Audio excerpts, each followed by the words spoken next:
מזמור לדוד, אדוני רואי לא אחסר, בנותנותיה ירביצני. Haverot, Shabbat Shalom, trecho da Torá desta semana, Kitissá.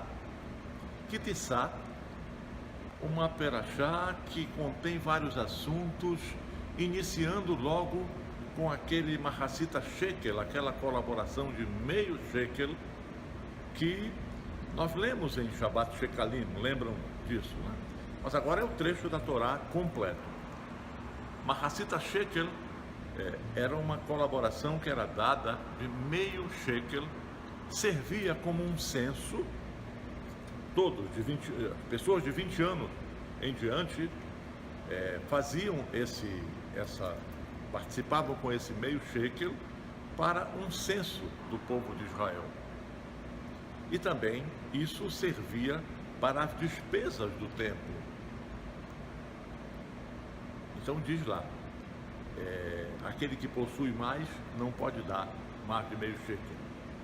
Aquele que é pobre, não tem posses, também não pode dar menos do que meio shekel.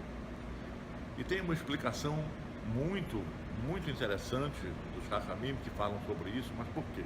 Porque meio como se fosse meio real, é a moeda de Israel, podia dar um, não pode. Simboliza que todos nós, judeus e judias, nós somos meio judeu, meia judia, até que nos unamos ao nosso povo, ao povo de Israel. Quando eu me junto ao meu povo, eu sou um judeu inteiro, indo para a sinagoga, indo para a escola judaica, para o clube judaico.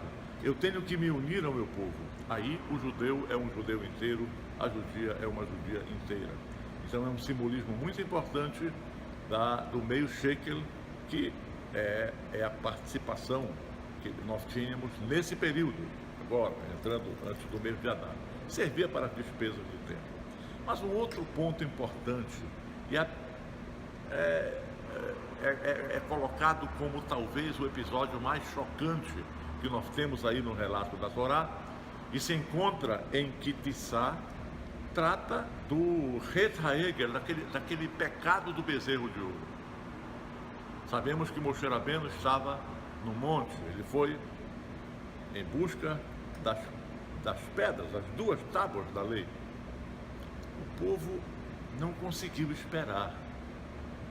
Alguns relatam, pegando uma palavra da Torá que se chama Boshesh, significa atrasado, demorado, Moshe Rabbeinu se atrasou, e pegam essa palavra e dividem em duas, Bo e Shesh, quer dizer, houve um atraso de 6 horas, 6 fugazes horas, digamos.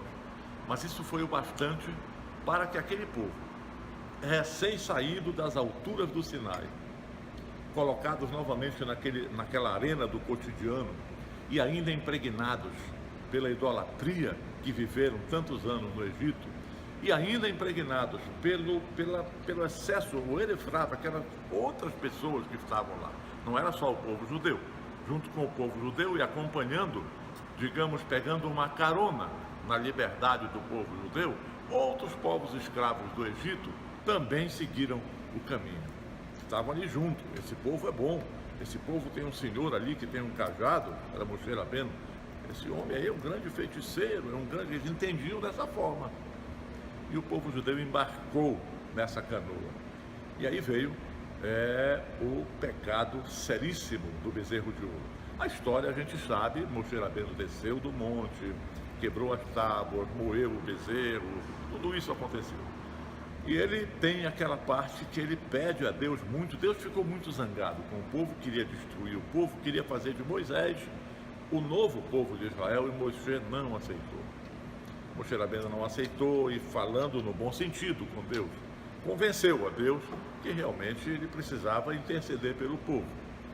E isso foi acatado por Deus. A sequência da história a gente sabe. Se existe alguma mensagem, talvez de positiva, nesta geração aí do bezerro de ouro, ensinam nossos sábios, talvez a única coisa que possamos extrair daí, positivo, no final, é que aquela geração, ela abdicou do seu ouro, abriu mão. Eles juntaram pulseiras, brincos, o ouro em si, para fazer um Deus com D minúsculo. Infelizmente, as gerações de hoje, muitos abdicam de Deus para fazer ouro, para ter bens materiais, para isso, para aquilo e tal. Muitas vezes se perde aquela essência daquele aquele convívio diário com Hakadosh Baruch Hu, com o nosso próximo. Amando o nosso próximo, a gente está mais perto dele. Então, talvez essa é uma mensagem interessante sobre Ki Tissá. Shabbat Shalom Umeborah. Vesha